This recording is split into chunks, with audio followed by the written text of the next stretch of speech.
Disturbing. Believe it. Okay.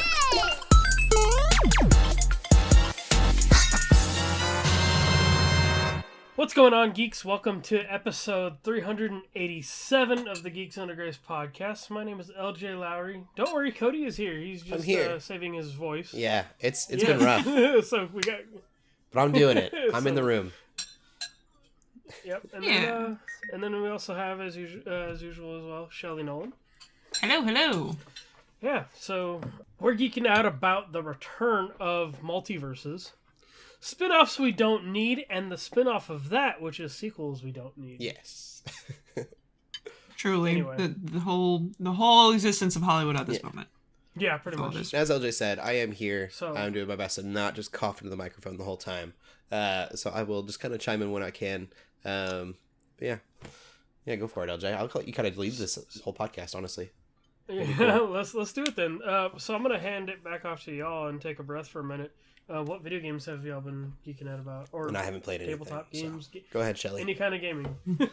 Yeah, I can talk. So, I know we didn't record last week, so I actually played a couple different things. Not a lot, but I did start Animal Well and Little Kitty Big City. I still need to And try Little I'm Kitty. actually going to try to make the review for Animal Well for the Geeks Under Grace website, so keep a lookout for that. Unfortunately, I'm just not very far yet, so I really have nothing to write about yet. However, what I can say so far is that the vibes are immaculate. It really just like hits this perfect level of it's creepy, it's a little uncanny, you don't really know what's going on. The puzzling and there's nature not of it much- is awesome. Yeah, it really feels so similar to me to Rain World, except with Rain World, there really is this, like, sense of danger that's really pushing you on, because if you waste too much time, you're going to get drowned out, you're going to die, or a predator is going to get you or something. And not that there's no danger in Animal World, there is, it's just a little bit different level. You kind of can take your time to think through things, think through puzzles. And the game, I think, wants you to do that, kind of like, think through things and make sure you know what you're doing. It's so funny. There was this moment where I figured out this small puzzle, and it's like a platformer, by the way. I don't know if I said that. It's a platformer, but it's very simple controls. You basically Kind of a can just like Metroidvania, jump yeah. around. It is. I think it is technically a Metroidvania. I don't really think of it that way, but I think it is. So you can like hop around, and there's different items you can get. So I guess, yeah, you're right. In that way, it is a Metroidvania. But I remember there was this one, like, and there's just different, like, animals, they all interact with you pretty differently. Some of them just chill and, like, don't even interact with you at all. Like, the capybaras, they just chill there. But some of them, like, you can use them as a platform. Some of them want to kill you, you know? Like, the rabbit, the big old rabbit dudes, how you can use those to, like, hold down a switch or something. Like, exactly, yeah. They're all there, right? So, makes it interesting. So basically I figured out this little puzzle, and I felt like really proud of myself, even though it was a pretty simple puzzle. I felt proud of myself for doing it, and my reward was a key. And then I immediately used my key on a door that was nearby, and it led to literally nothing. And I was like, wow, this game is great. Like, I wasn't even mad. I was just like, well, it's true. It's to other spots. If you can't figure something out right away, you can still make progress in other areas, I feel like. So that's good too. Yeah, exactly. So it really I don't know, I guess it just does really good sort of tutorializing that isn't exposition, that isn't like written. It just like shows you exactly what you need to do. So like really good game design in that way. But yeah, I'm not very far yet at all, but I do intend to play more. I know it's not a very long game. I know some folks have been beating it in like 6-ish hours. So I'm only like a couple hours in, so I'm not close enough yet. I've actually already ran into a puzzle that I am like, I don't know if I'm just bad at the game or if I'm doing this wrong or if I need to come back later, but I do not think my ideas are working for this. But that's fine. Super cool so far. Definitely check it out if you're interested in those sort of things. On the other spectrum, we have Little Kitty Big City, which you run around as a little kitty, and I have a black cat, and he plays a black cat, so I felt a little bit obligated to get the game for that, but it's so charming. I think also similar to Animal Well, it's like a pretty short game, but honestly, I've been loving short games recently, like Little Gator Game. It's one of my favorite games I've played this year, and it only took me a couple hours to beat and a couple more hours to complete. And I think this is kind of similar to that. Oh, that reminds me of another game I played. Oh, I totally forgot. The Were Cleaner. So here, I'll finish up looking at Bay City. You run around as a cat. I mean, you have a meow button. You can cuddle up with people, and you like basically you're trying to the story of the game is you're trying to get back to your apartment, back to your master, back to your human, right? You fell out the window. Yeah, you fell out the window, and you have to sort of help other animals so they can help you. And what you need to do is basically eat enough fish so you can have enough energy to climb all the way back up there. So as you get more fish, you get a little bit more stamina. You can climb more things, and get access to more stuff. And again, you're trying to kind of like run around the place, and you'll get, again, more access to stuff the more like fish you get, for example, or like maybe you make a friend with an animal and you kind of get more access to things. It's really charming, very sweet. You can like grab pigeons and stuff. Like you can like pounce on them. Like there's just like, if you love cats, like this is honestly perfect. There's also like an emote section, or like you can emote with by like sitting in a loaf or like making a funny face. Like it's pretty. I mean, I get for folks who like, you know, want the high action, want the high storytelling, it's not going to be for you. But if you just want something to kind of relax in, for me, like I do like relaxing games like Stardew Valley, but most quote unquote cozy games are a little too boring for me. Like there's not quite enough point to it most of the time. Whereas this, like there's pretty directly like a goal, and things to interact with and things to explore that feels very much like it's all kind of building to something. So I like that. That's what I'm liking so far. Again, also not very far at all. The other video game I played was The Were Cleaner, and this one's actually free on Steam if you're interested. It's kind of a bizarre game. I think it was a student-made game from like USC or something. Probably also why it's free, but you play as this guy who's a janitor, cleans up this corporate office, but he has to work overtime at nights, and he is a werewolf, and so he has to go around cleaning and make sure people don't see him in his werewolf form, but he really needs the money because he needs to pay rent, which is, you know, relatable. So it's really cutely designed. Like all the designs, like it kind of almost looks like Animal Crossing just with all like the designs, but it's also like not for kids, because if someone sees you, you immediately kill them, and there is blood and gore. Like it's pretty brutal and vicious. So it really has this like funny balance of like the kind of the cute and silly werewolf, though. Yeah, you're a really cute looking werewolf. You got your little tongue sticking out, but then you just destroy him. You kill him. So really short game. There's only just like a couple nights basically where it's almost like Five Nights at Freddy's, except it's 5 nights as the janitor in this like this. It's the way the office is set up is so funny because it's like, I don't know if for folks who've worked in an office, it like really it's like really encapsulates the energy of like this like happy-go-lucky tech office, but like everyone's actually soulless, you know, like no one actually like cares, and the corporation doesn't care, and the CEO sucks, but they mask it all in these like happy little like there's an arcade, you know, stuff like that. I thought that was very charming. The whole game is very charming, so definitely recommend that, especially if you're looking for something, 1, cheap because it's free, 2, short.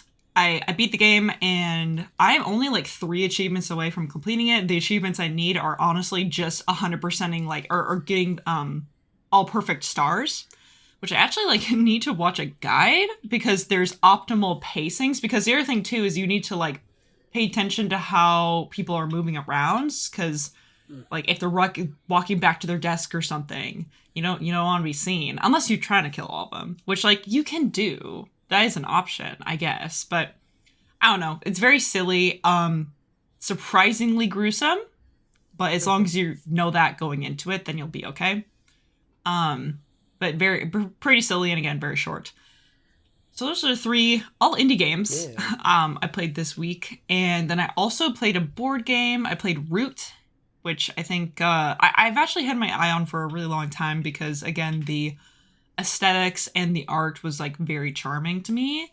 And I'm like, oh, you get to play as like little animals, cool. Like in this, it reminded me a lot of both in the sort of design and the actual gameplay of the game, reminded me a lot of Armello. So Nice. you kind of like choose this animal faction, and you are trying to take over the clearing. You're trying to take over the whole like forest basically, or map. You know, there's a couple different maps. At least the person we played with had all the expansions, so we had like all these options for the factions and animals and the maps and things, which was pretty nice. And your faction's trying to take over, but every faction has like a completely different method for taking over. Some of them are like super combat focused. Some of them are you're kind of trying to undercut people. Some of them, there's like the otters, for example, they're just trying to sell their way up to the top. Like they're kind of like they just like sell their wares, their cards basically, right? Whereas I was the vagabond, so I was just a single raccoon. I wasn't even a faction. I was just one guy who goes on quests while everyone else is basically doing war with each other. Because like my husband was playing the birds and they were warring against the cats. Like they're just battling it out, and I'm just in the corner doing little quests, getting points. I almost won. I was 1 point away. I was so close. My husband also almost won. He was one bad. He just like basically rolled bad one time because there is a dice mechanic for a combat. And it's pretty complicated upon first sort of looking at it, and so it was really, really helpful. We had someone who had played it multiple times and really like knew the ins and outs, made it way easier. But it was super fun. Just like kind of like the slow takeover, the kind of like, oh, what's everybody else up to? What are they doing? We all have our own agendas. And there's like, you can make alliances, you can like backstab people. Like it's really neat. And I love the fact that there's crazy replayability, because maybe you want to take a different approach with the same faction you've done before, or maybe you just want entirely new factions. Like next time I might do the cats, or next time I might do the lizards or something. And there's also different maps. Again, part of it, you know, caveat, I played with all these expansions available, so maybe the original only had, you know, so many. I think the original at least had 4 factions and at least 1 map though. And you can always just like switch up your faction. It's still going to be a different experience. So I thought that was really cool. I also know that there's an online version, like there's an app for Root as well. There's like a Steam version or something. There's the Steam version, so that's really neat. I think that would work really well in that way too. And I also know there's a TTRPG of Root, which I've seen before. Sounds cool. And even playing, I was like, yeah, this honestly lends itself super well to TTRPG, because there were some moments too where we were even the kind of like role playing. We're just like, oh, you know, like especially with my husband, he was the birds. And the way they work is they have a decree that they must follow. So there's like a certain order in which they have to like, you know, recruit people and then move and build and battle and stuff. And there's like a certain order they have to do it. So the entire time we're just like, oh, but the decree, the sacred text, like was super fun. And then whereas me, again, I'm like running around doing different quests. I'm like, which quest do I feel like doing? What does this like make sense? And no, it was really fun. So definitely recommend that. Definitely recommend maybe going to like a board game shop, having someone explain it to you. I think I get really impatient reading instructions. Like, I don't know about anybody else. I can't like sit down and read instructions and gather it. Like I have to like start playing the game. And so usually my favorite games are games where it's like, oh, it doesn't make a ton of sense at first, but once you start playing it, it'll make more sense. And Root technically kind of is that, but like I really needed the help. And it took multiple rounds for us to really kind of lock in, like, oh, now I get it. Like, it took, like, almost a whole game for me to be like, oh, now I know how to play. So, like, next time I'll be even better because I actually get it now. So definitely wouldn't recommend going in blind. Definitely get someone who's played before. But if you can find someone who has, like, definitely recommend it. It's very neat. So, play a lot of games, but anyway. Cool. Now, LJ, what did you do?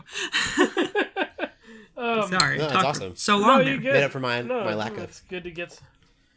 Yeah, true. I mean, it's good we got some tabletop stuff in there. Yeah, so I've played a couple different things. The things that stick out to me the most, I got into a game which kind of sucks because I bought. So they had this game called V Rising, went into 1.0 in the last couple weeks, and it's a survival game, but you play as like a vampire who's like. Is like waking up from a deep slumber. The whole idea is basically to build your castle, like straight up like Dracula from Castlevania, right?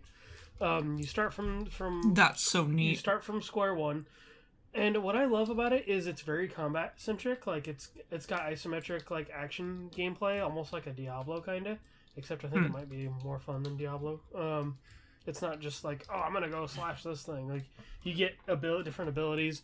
But the whole idea is that like so you're not worried about like random stuff like dysentery, heat stroke, food hunger, like thirst for like stuff.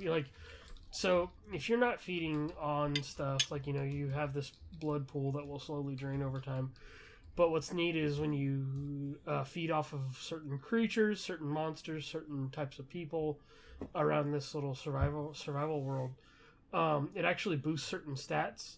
So like if you want like a bonus to one of your stats, it's all about trying to get this like good blood type or this good blood percentage from an enemy. But the whole point is there's all these bosses that you actually have to climb. You basically have to move up this boss ladder, and so like there'll be different bosses hanging around the map, different hunters and stuff like that will straight up kill you if you encounter them, which is neat. Like there's these different tiers, like, and there's different blueprints for stuff you can build, different weapons you can unlock. So like there's one boss I want to fight that I haven't got to yet, but you can get like a crossbow from him, and then I can get like a throne blueprint. And so your castle has a heart. You have to feed like blood stuff into the heart of the castle. You can build floors upon floors of a castle if you want. There's different, especially if you're outside, you can put these like mist things around your castle, so that way you do have to worry about sunlight. And so if you catch yourself in the middle of the sun, if you're not traveling in the shadows, you will take a lot of damage and burn to death, which is also neat. The first ability I got was an ability to turn into a wolf because I hunted this great white like wolf thing. So that was kind of cool. Like, so you're basically building up to defeat the final boss, which is I think it actually is supposed to be a form of Dracula.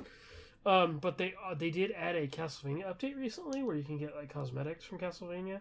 But also now one of the Belmonts basically runs around the map, and you have to worry about running into him because he's straight up hunting you too. And so I'm like, that's just so cool that they got that IP to work with. And so it actually comes out on console.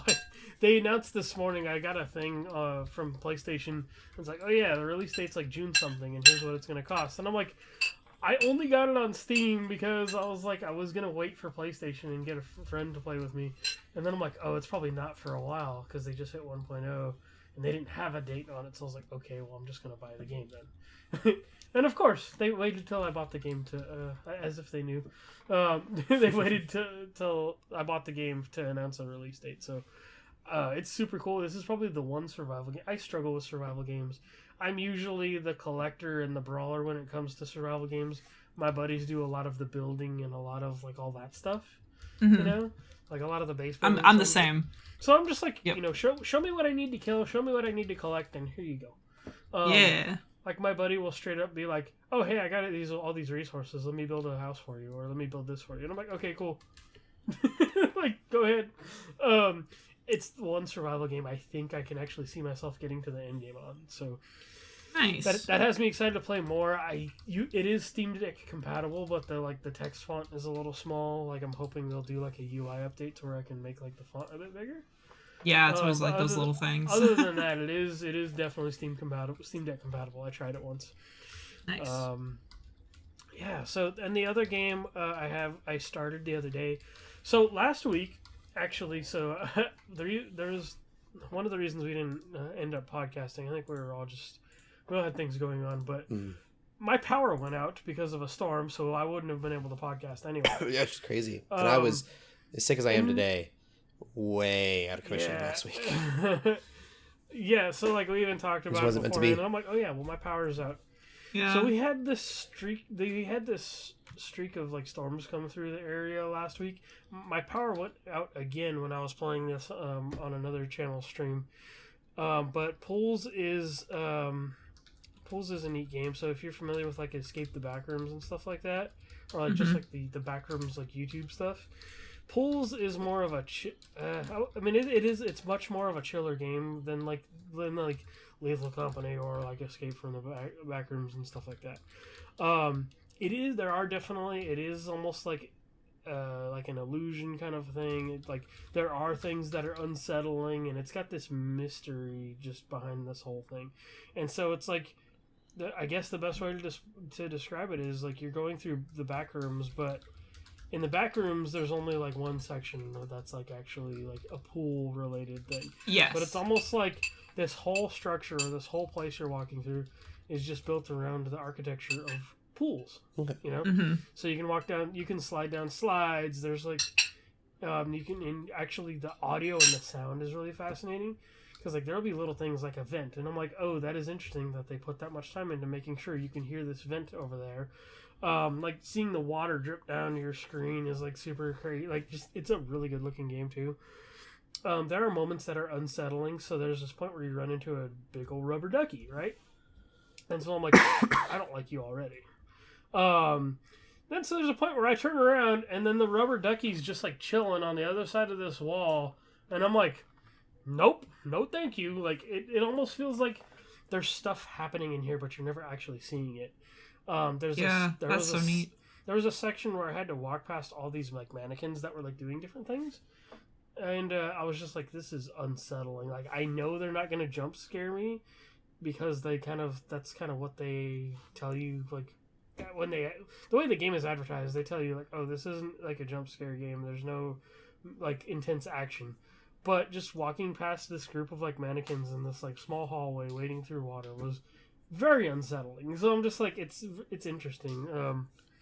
The architecture is really trippy too. It's a short game, so you're talking about short games. It's like $8.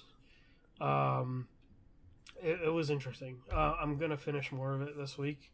I was halfway through. I was gonna finish it in one sitting, but then my power went out, so I'm like, oh well, I guess I'm not finishing that tonight. It was a super interesting game, so I'm excited to play more. Cool.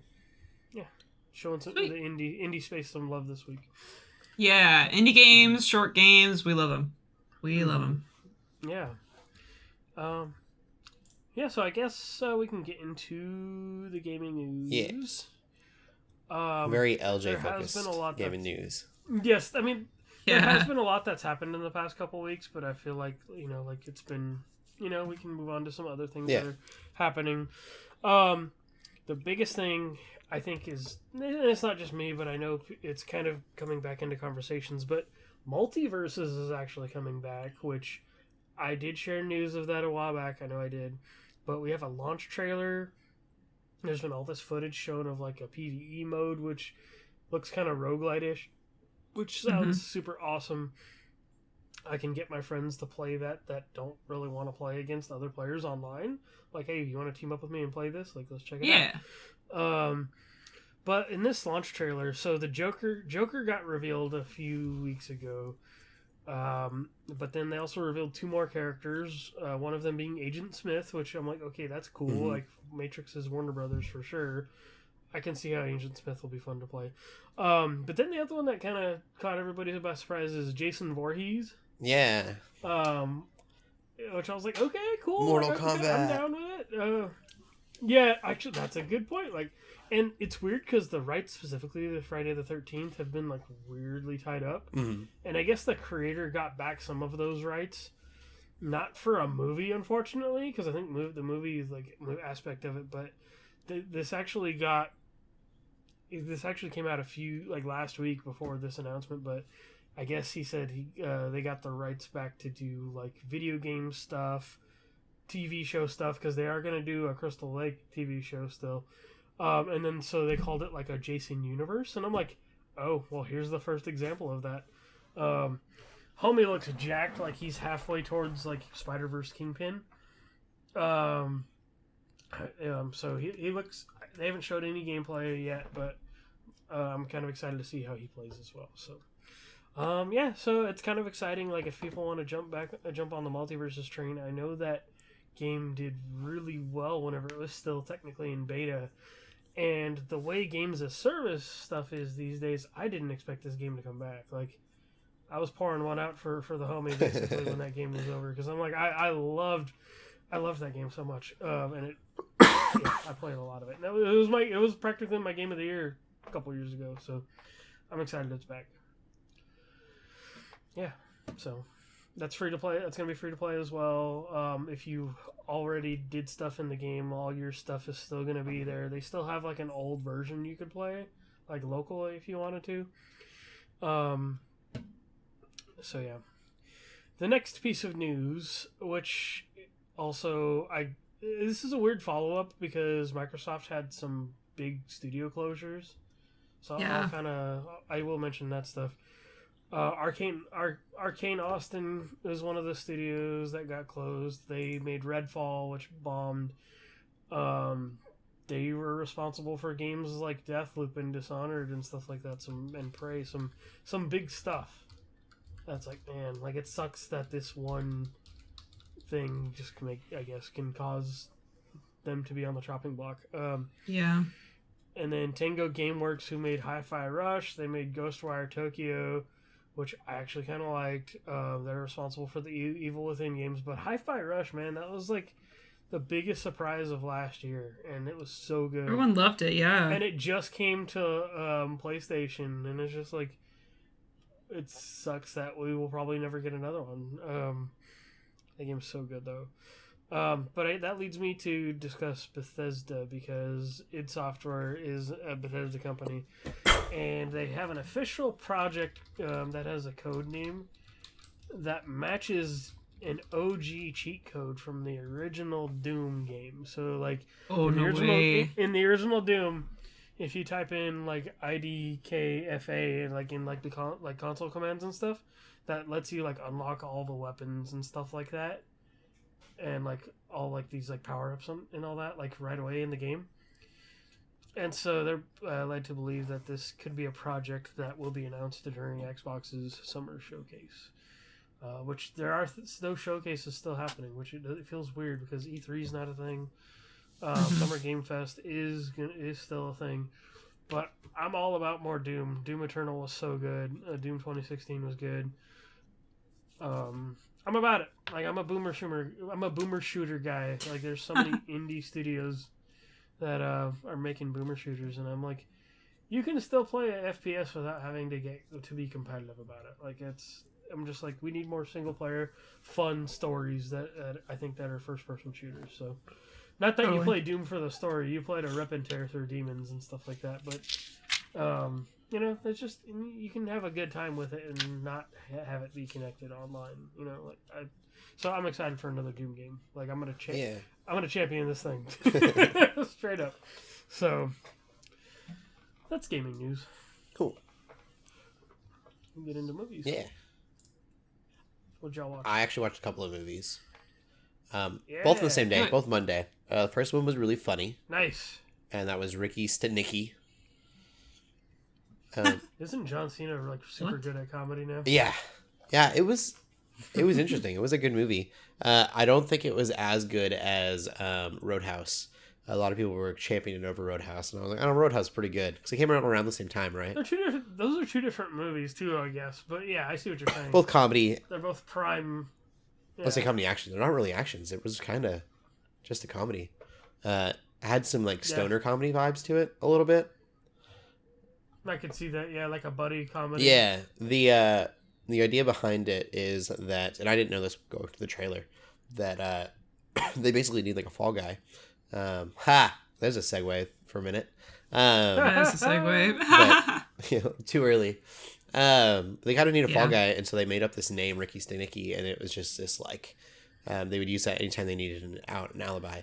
And Ricky Stenicki did it. It was a fake friend they made up. Yeah, and then of course trailer. At some point someone's like, well, we've never met this dude. Does he even exist? And so they hire somebody, and the person they hire is just like rando off that they met, and he actually ends up doing really well with the role. And I won't say any more than that because it kind of gives it all away, but it was a lot of fun. It was really good. John Cena. I need to watch it just because I enjoyed John Cena a lot in Vacation Friends, which I guess they did come out with a sequel for that recently, but he's really does comedy really well. Yes. I think it's awesome. Yeah. I had a really good time with it. he does have it. Now that I'm thinking about it, is very Peacemaker in a lot of ways. So maybe he's kind of like typecasting into this certain role, but it's a good role, and I'm not tired of it yet. So it was a really fun premise. The other movie that I watched was not funny. It was The Last Duel, which I also didn't know much about. I just knew that it was about, I think, the last duel of France. I've heard that movie is actually quite interesting for better or worse. Like it's told from 3 perspectives, and you don't really know. I almost don't want to give anything away. It is rated R. It is a very sad story. I would maybe look up the triggers if you are worried about that. There are probably some trigger warnings for people. Probably have a review on our website. Yeah. There's probably some trauma stuff that you should be aware of for some people, but I wouldn't have been completely blind, and I think I didn't know where it was leading to. And it's done by Ridley Scott. It feels very Ridley Scott. We definitely have a review. Okay. Our movies team is awesome. Nice. And so you can go there, geeksundergrace.com, and probably find all there you go. the content warnings on there about that. But no, the movie is was interesting. It's slow for sure. I think it was like a 2-hour movie, and it's from 3 different perspectives, like I said, so you're hearing the same story 3 times. And it's really interesting because it's the truth according to whoever, and there'll be like tiny details that don't even make sense that they're like contradicting. It's got some big actors in it. Yeah, it's got Matt Damon, Ben Affleck, guy that plays Kylo Ren. Adam I can't Driver? remember his name. Adam Driver. Adam Driver, yeah. baby. Yeah. But it's cool to see all these little details that they're like, that contradict each other through the different stories, and kind of trying to figure out like why would they lie about whatever, and you don't really know what the truth is either, which is cool. That's right. This is a Ridley Scott movie. Yeah, it's very Ridley Scott. Wow. But I'd recommend watching it at least once. I think it was good. It was when I can't remember what came out. Stuff came out around it, and it just didn't. I remember hearing about it and seeing stuff about it, but yeah. Yeah, it's very graphic in some ways, and so that also might have been part of the reason it didn't do as well. It was just very, it just kind of showed unpleasant things. But yeah, that's all the movies I watched. What about you, Shelley? Speaking of Fall Guy, Yeah. I watched The Fall Guy, Yeah. and it It's was good. actually I've been really wanting to good. watch I did it. not know what to expect. I barely knew what the movie was about, and honestly, that was probably for the best. Like, all I really knew was like, oh, it's Ryan Gosling, it's Emily Blunt, and he is a stuntman. And the movie's like made by a stuntman, basically. That's what I had heard. And honestly, I thought it was so neat on so many levels. It was funny. It was charming. It was interesting because they really, like, it absolutely did feel like a movie made by movie makers for movie makers. Like, it goes into, like, all these details about how movies are made and kind of, like, cool. shows off, like, that culture and kind of shows off, like, just things that I, as a non-movie maker who I knew anything about that, kind of opens a window to that, and I thought that was really neat, and again, made, like, definitely with stunt people in mind, like, definitely shows off stuff that they do, and I thought that was really neat, and I thought it was a good story. I thought it was, like, really long, but, like, honestly, that's kind of fine, because it was, like, entertaining the whole time, but it, like, goes into so many different directions. It's, like, silly, it's romantic, and then all of a sudden it's, like, all this stuff's going on. Like, I don't want to spoil it, even, because it was just, like, that's how way Bullet more. Train was, kind of like, Yeah. it's from the same like director, I think. But that Yeah, movie which makes was sense. like, I went into Bullet Train expecting like, oh, here's a generic action movie, but there was Totally. stuff that was like super silly about it, and it was just so campy, like almost like a Con Air kind of a situation, you know, like Yeah. super campy and funny. And so I think like that's why I'm excited to check out Fall Guy, because it seems like those same vibes. Totally. And I thought, like, some stuff could have been, like, I kind of thought it was just going to be, like, a campy action flick, and there were some fun action parts, but, like, really, like, I just really liked all the characters. Like, all the characters were, like, super interesting.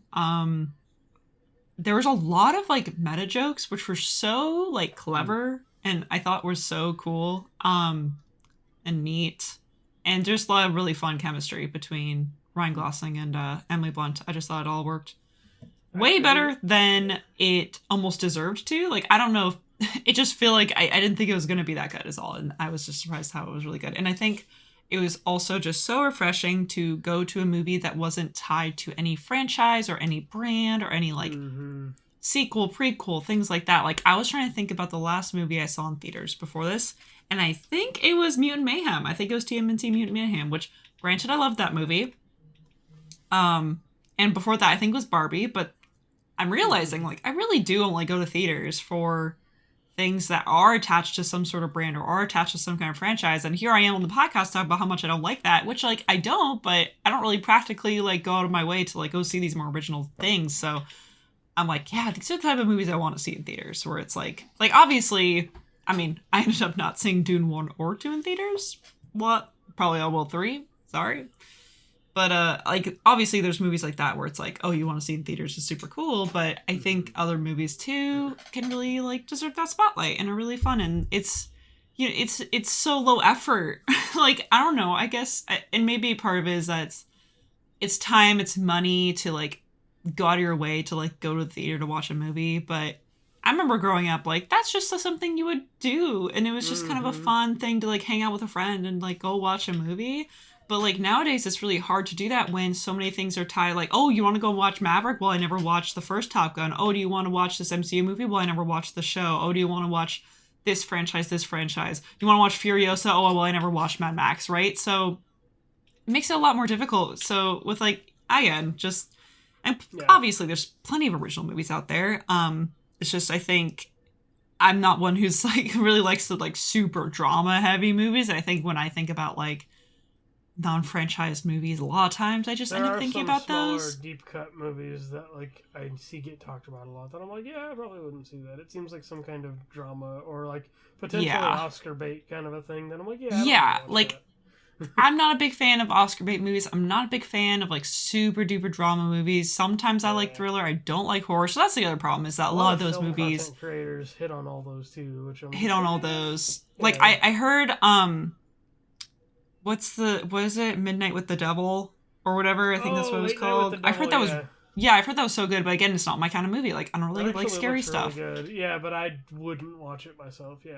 Yeah, so that's the problem. I think that's why I'm like, I think we need more movies, and there probably again are, and I just like haven't been looking. Like Hundreds of Beavers, baby. It all comes back to Hundreds of Beavers. Those are the type of movies we need, where it's like they're super original, they're super different, they are not attached to some sort of franchise or brand that you need to have caught up with. You could just watch it and have a good time, and you leave it, and you're like, wow, my life's changed. So that's kind of movie I like. I need to laugh, I need to have a good time, I need to be inspired, all those things, right? And that's what I get. So that's my pitch for both Fall Guy and Hundreds of Beavers. It was really funny though how one of my friends who was with us when we were watching this movie was like, yeah, this movie's been out for a long time, hasn't it? I'm like, only a couple weeks, like not that long. And she's like, it's Free Guy. I'm like, no, it's Fall Guy. She's like, Ryan Reynolds? I'm like, Ryan Gosling. Sorry. That's funny. So easy mistake. That is what I watched this week, though. I definitely recommend Bullet Train. I think that one's on Netflix. Like, if you're looking for probably something do that for sure. Vibe. Yeah, I think that would be good. Yeah. So I didn't watch anything that interesting. I've been kind of getting hyped for my Disney trip, so I've been like wanting to watch more Disney stuff. So nice. I watched the Hercules animated movie the other day. I love Hercules so much. It's so good. Like I feel like I hadn't seen that one in a really long time. Like I know I watched it a few times. I'm due for another watch. It's been years. It was just so. It's interesting. I just feel like, and then I guess having been back into like Superman stuff recently too, I feel like it's almost weirdly like a low key like a Superman story too because he gets. It totally is, right? Yeah, and then he's but like almost Greek. this like I don't know my strength type, like, oh, it turns out you're special kind of a thing. it's super good, and it's funny, like, how, like, they have all these modern, these modern, like, themes to it. It's like, oh, he's got the air hercs, or, like, oh, they're like, even in the show, because I watched the animated show, they're like, oh, we're going to a shopping mall, or whatever, right? And I'm just like, okay, that's weird. But no, like, I just love how, like, it seems like they just had so much fun making that movie. And then catching little lines and just the animation like, throughout the movie. Like, one of my favorite scenes, and it's a little detail, it's a fun detail, but when he lights the cigar thinking, like, oh, we're good to go, like, I'm sitting back. But then Hercules ends up winning, and he just sits there and goes, and he just, the whole cigar, like, the whole line, the whole one. It's just like, that was like, oh, like, just from an animation perspective, I'm like, that was probably fun to animate. I feel like that whole movie, like, we don't think, we talk, especially after Spider-Verse, about, like, all these different animation styles, but I honestly feel like Hercules had such a unique animation style that, like, other Disney movies did not have. Yeah. Like, they really lead into the sort of, like, ancient Greek sort of, like, art style. I thought that was so neat. Yeah, the style of it was super neat, too. And it's got a very exaggerated look to it, also. Totally. Yeah, like, it looks so different than all their other movies. I love it. Also, that was definitely fueled by me playing Hades, which I still kind of have been off and on. So I'm like, we take those. The like, Greek mythology up in here. Yeah, I'm like, I want to watch Hercules now because I've been playing this. I'm like, no, yeah, and just all the actors in it are just super good. It makes me sad. It makes me grieve the, like, live action version we're supposed to get, because I'm just like, there's no way, like, no way on earth there's no way that live action version is gonna be as good as this. Like, yeah, it makes me kind of sad. I mean, we haven't even seen what that's gonna look like yet, but it's like, I already know. Like, I just know. Totally. So yeah, but I'm like, so it was really good. I watched the TV show, which was fun too, which apparently takes place in between the time when he was, like, becoming a hero and he was getting that notoriety, because there's not really a big time jump necessarily in the movie, but it's like the show, they definitely fill a gap in the show, I guess. So okay, cool. That which was just old school Disney animation fun too, like Disney TV show fun. But yeah, that's what I watched. Cool. For movies. Sweet. Speaking of, I don't know, I guess I was just talking about franchises and branding. We got some movies that are all tied to something. We got Lord of the Rings. So people were talking about how another Lord of the Rings movie was announced, not the animated one that we have talked about before, actually a different one, and also not the, as far as I'm aware, not related to Rings of Power at all. Like, this is Peter Jackson and Andy Serkis working together on this movie, which is kind of a crazy duo.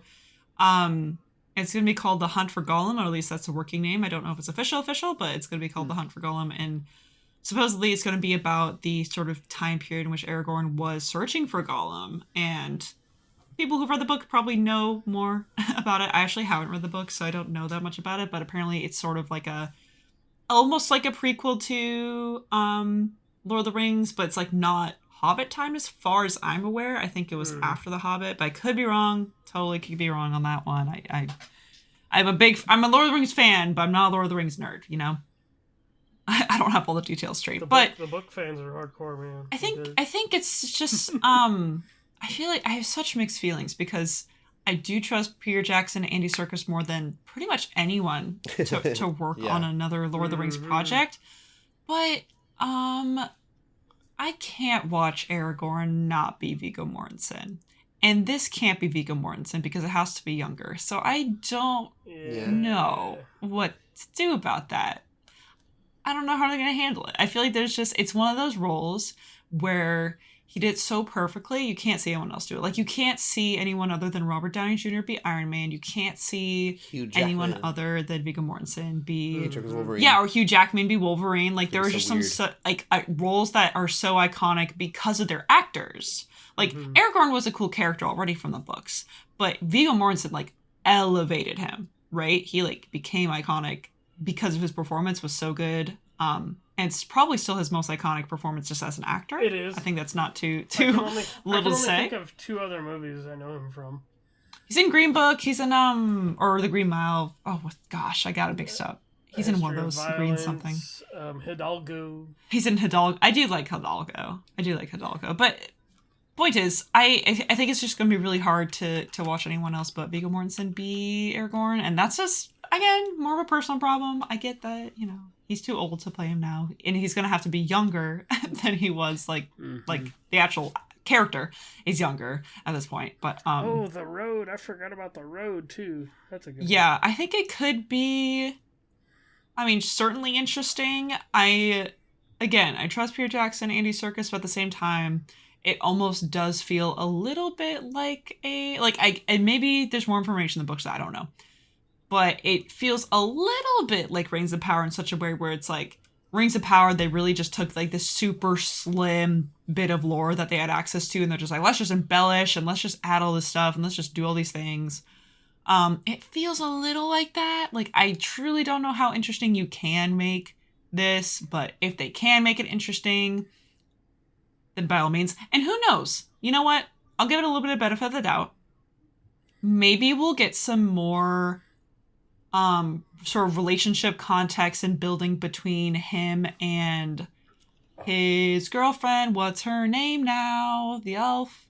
What's her name? I don't remember. Arwen.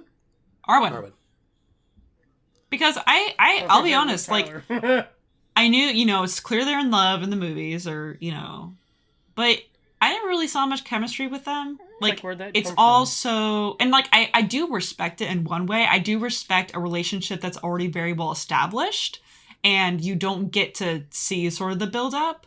And you kind of just have to respect that this is a couple and that they love each other, and, they have these stuff that they're going through. Like, they, Arwen has to decide if she wants to be Mordor or not, so be able to stay with Aragorn, and he's king. Like, there's a lot obviously going on there, and that's what's interesting about the relationship. It's not the will they, won't they. It's not the, like, building up of what they're going to be. It's like they're already established. They have other stuff that's going on. So I think I'd be a fan of seeing them kind of get together and kind of, like, know each other, like in this movie. I feel like that could work, like if they have like a little bit of a romance plot line with that, like that could be kind of neat. And we get to the trilogy, they've already been through that. Yeah, exactly. Yeah, I think that could be a really cool sort of opportunity. I have no idea if that's like right in the timeline or anything, but that's sort of what I would look forward to in something like this, because like I feel a little Gollumed out, especially after that game. I think everyone kind of is like, wait, do we really need more Gollum? We're getting like a saturation of like B tier, C tier like video games too now. Yeah, and we don't really want to tarnish that. And again, Andy Serkis, like, he is Gollum, so like on that level I trust it, but I also am like, I don't know how much more Gollum we need. We had Gollum in Lord of the Rings. He was interesting. We had Gollum in The Hobbit. He was interesting. And then that's it. We don't need more. Like, I'm Gollumed out. We've seen him. We know who he is. We know Smeagol, blah, blah. Like, so, especially with the game.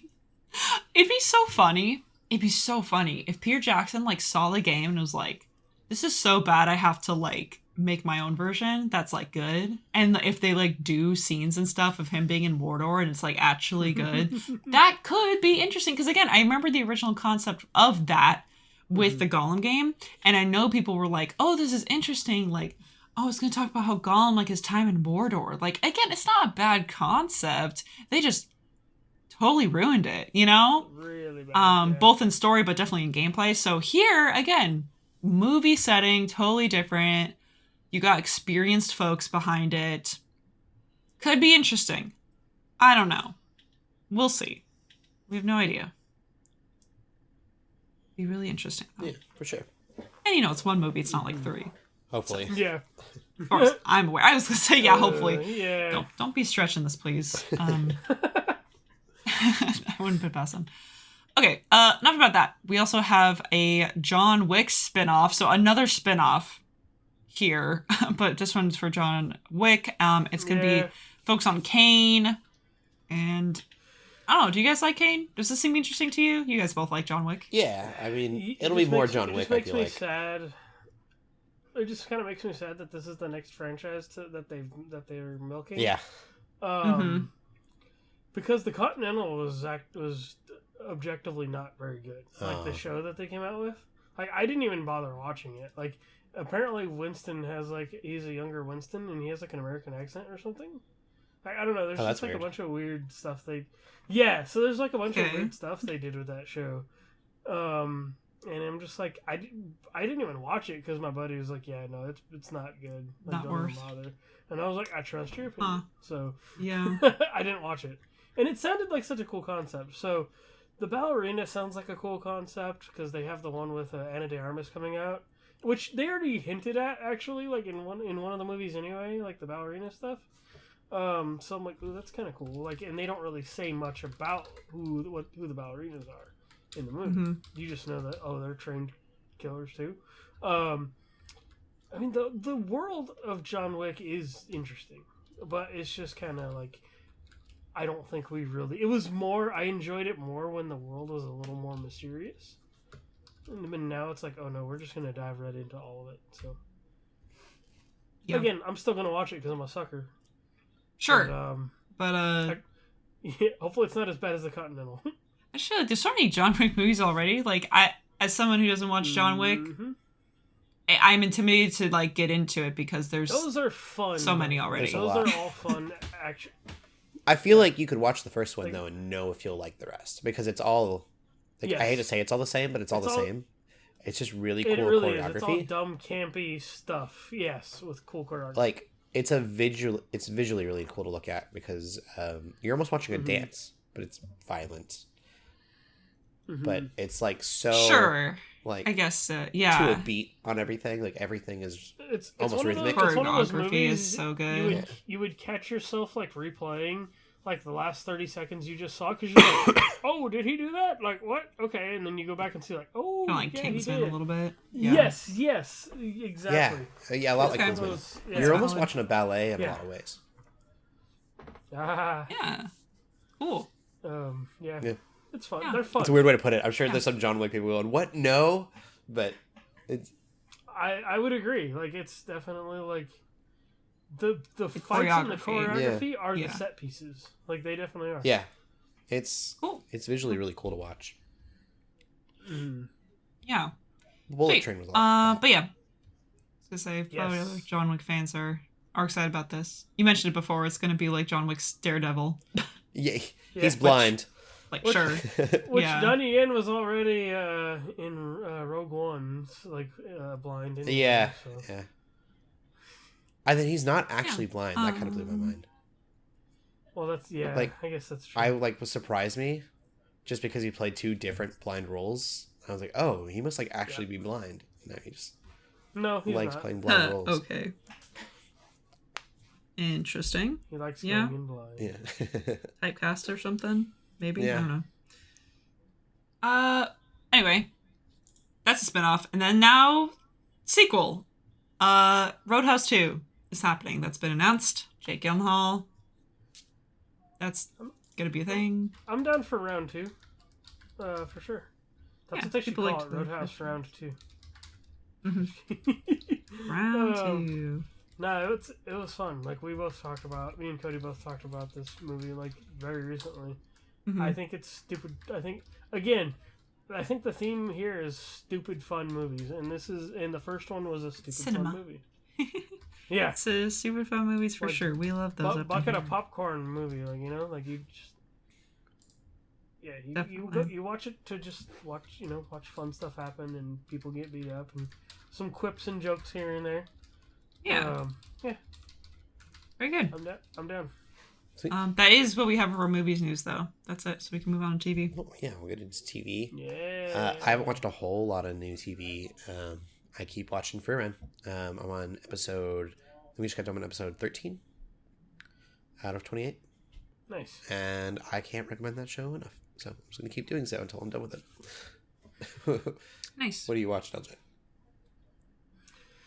I've been watching a couple things. So, X-Men 97 is finally done. Oh, wait. Okay, no, I watched that. I didn't know that was... Yeah, we haven't talked about the finale about that. The time frame is a little... Totally forgot. Yeah. That show's great, too. I thought the finale was still really good, but it just didn't hit as hard as other episodes in that show. So I'm interested to see where they go. I know there's implications of places they're gonna go. I feel like there was a lot that people expected from the way the previous episode ended, and stuff didn't exactly play out the way like we thought it was going to. Which parts still could happen in future seasons. I just don't know. I liked it though. It was good. The whole show really good. Yeah. Way more for adults than I thought it would be. That. Yeah. So there's some iconic stuff that's like definitely pulled right from the comic book, which is insane. Like they actually went there. So yeah, it's. I guess I will say it's like you don't necessarily have to have watched the original show. You will miss a little bit of context, because there are certain things that take place in there that I'm like, oh yeah, I forgot about this. Like, it's still really good though. Like, it's definitely one of the best things Marvel's put out in like the last couple years, I'd say. So, yeah. And then the other thing I've been watching recently, I don't know where this came from. I think it's because I think another friend of mine really likes Demon Slayer.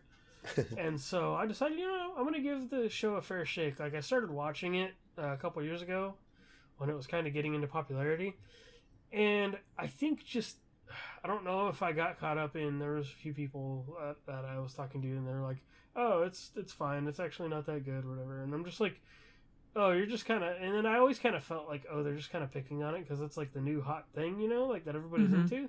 But I'm like, you know what? Like this shit, like I'm only like 16, maybe 17 episodes in.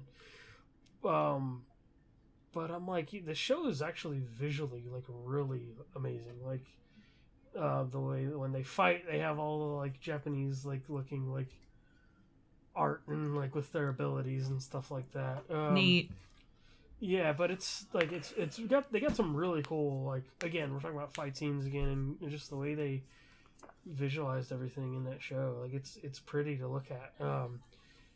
And I'm finally starting to get into some of these these characters that are like, I'm kind of looking forward to see how they grow and just how they.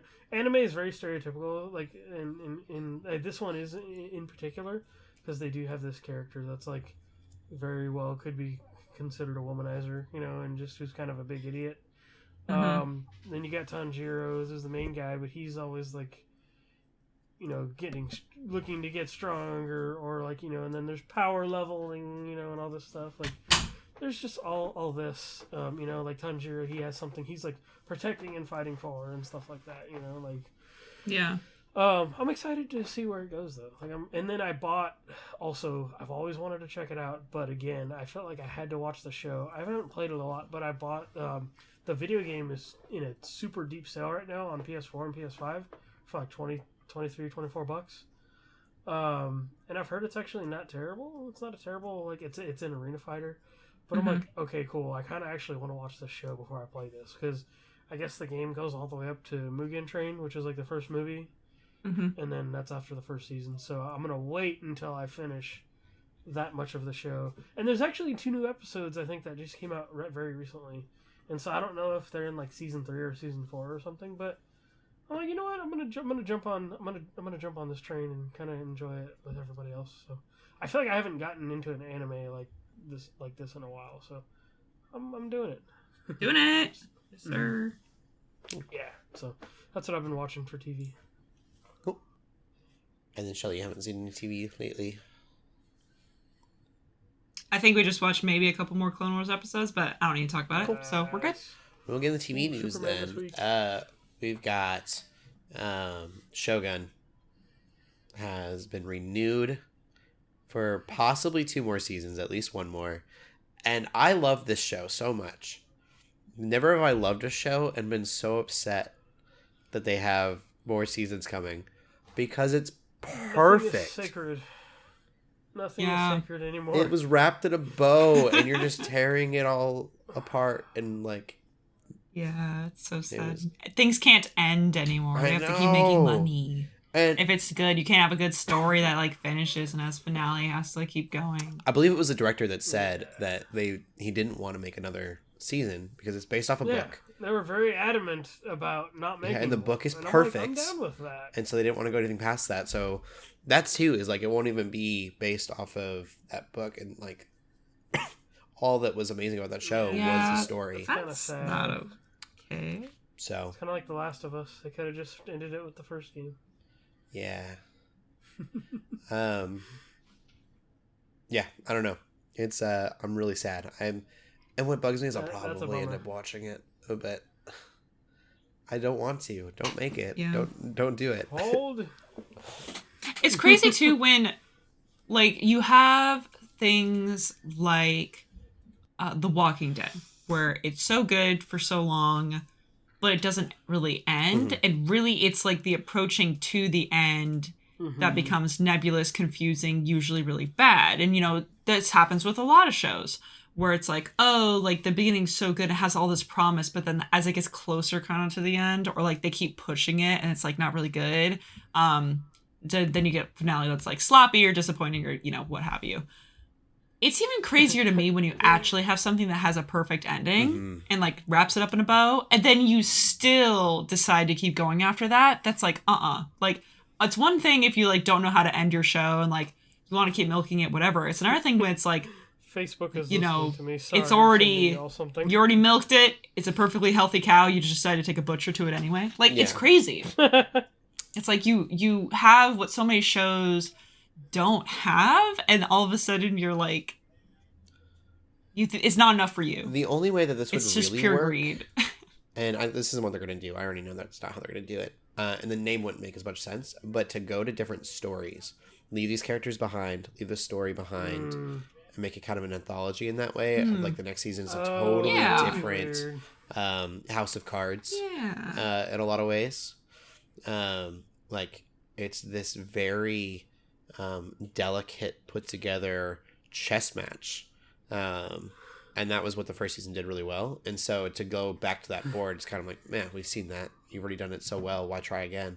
But if you gave me a different game, then I would be like, oh, this would be worth watching again. But you can't do Shogun in medieval, like, Europe would be a weird name for a Shogun. And so it's almost too bad that that's the name that they went with. Again, basing it off of the book. But I would watch 1,000 of those if they were all these different stories.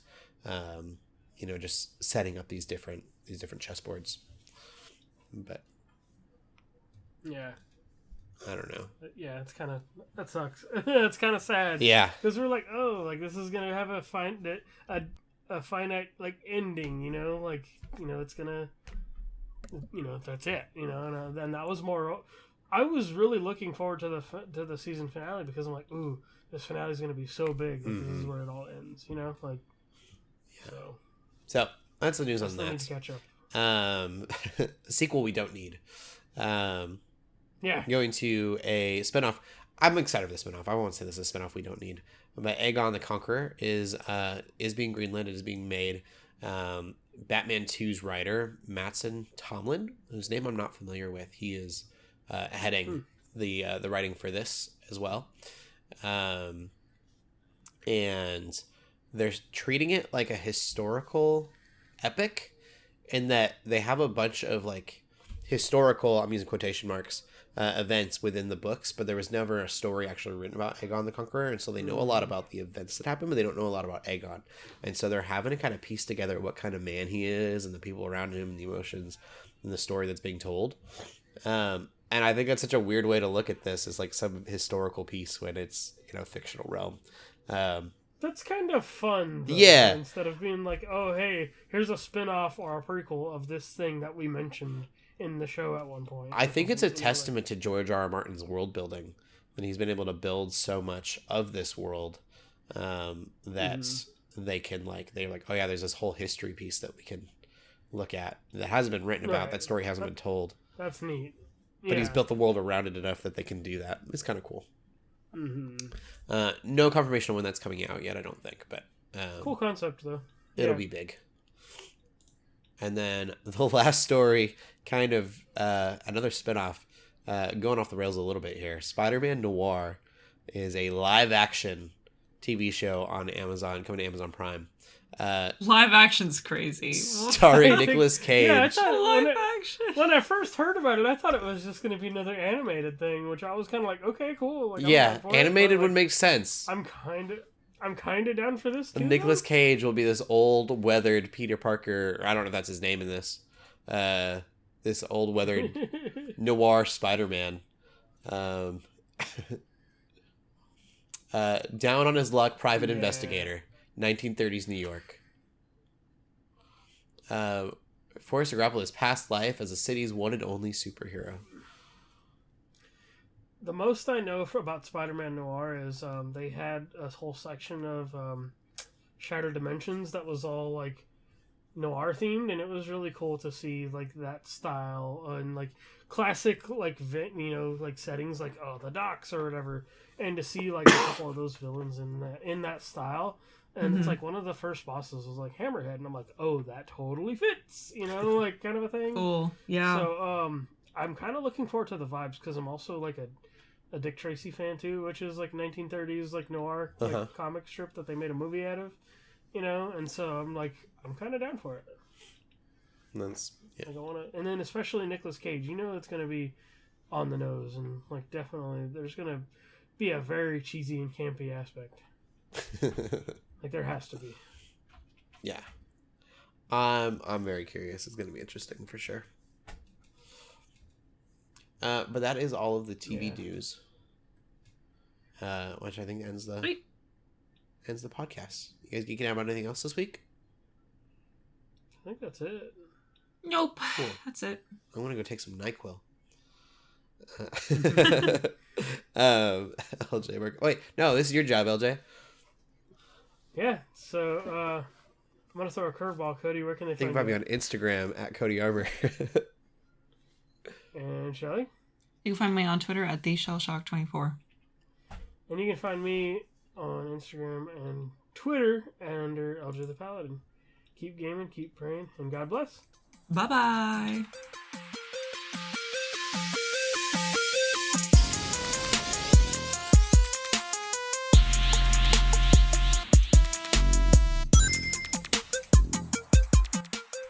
We hope you enjoyed this episode of the Geeks Under Grace podcast. We love hearing from you, so feel free to ask us questions or just comment on the show by using the hashtag GUGcast on Twitter, or by joining the GUGcast questions channel in the Geeks Under Grace Discord. If you like this episode, consider leaving a review or rating of our show on your favorite podcast app.